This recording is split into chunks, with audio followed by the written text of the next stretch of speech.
Grabe tong natikman namin na authentic pansit batil patong tugigaraw na nag-uumapaw sa toppings, halos hindi nga namin naubos yung kanilang serving ng jumbo. So ito guys, yung kanilang overload na pansit batil patong tigigaraw.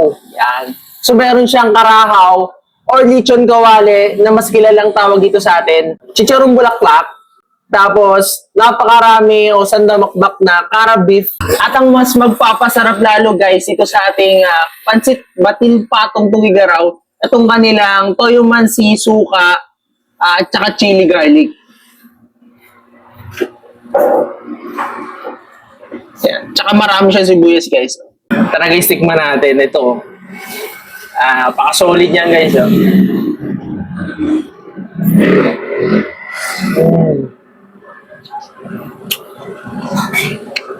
Yan. Tapos yung kanyang lang lechon kawali or karahay na tawag sa kanila.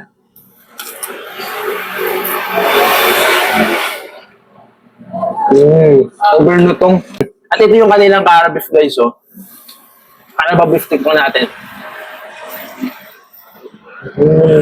Sobrang lambot. Saka may atay din pala siya guys. Sobrang lambot din sa sobrang sarap. Chicharong bulaklak guys. Ayan. The perfect bite guys.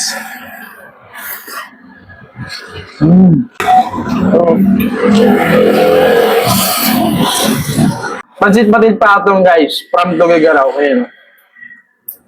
Ito naman yung kanilang batil soup guys. Yan. Pag nag-dine in kayo guys, yan, unlimited yan.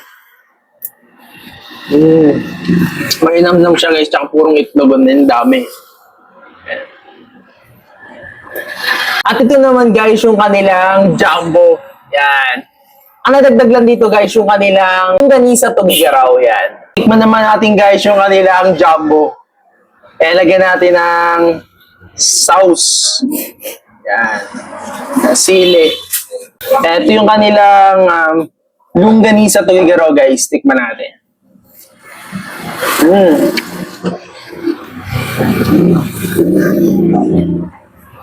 Lasang-lasa mo yung sibuyas, bawang, paminta. Ito yung kanilang jumbo guys. Yan. And tapos yan, lechong kawali.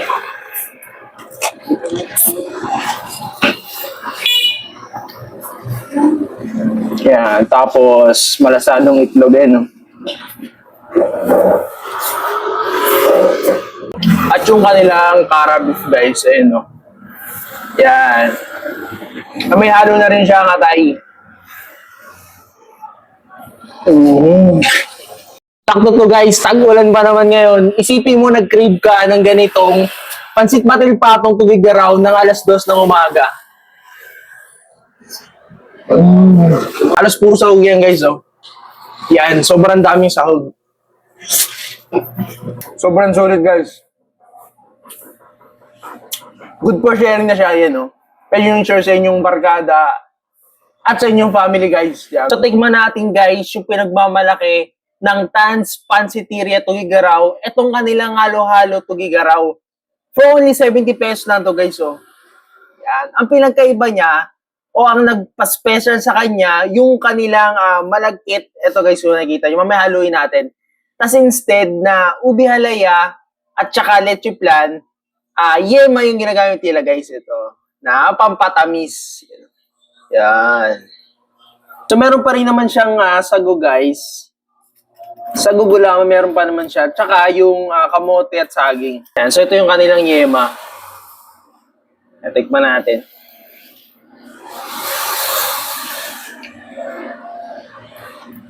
Grabe yung sarap ng yema. Tsaka hindi siya yung nakakaumay na sobrang tamis. Saktuhan lang yung tamis niya guys. Tingin ko ito talaga yung legit na yema. Nandito nyo lang matitikman. At ito pala yung malagkit guys, yung nagpa-special sa kanilang halo-halo Tugigaraw. Tikman natin. Tikman ulit natin guys yung kakanin. Pero this time, nilagyan natin siya nung kanilang yema.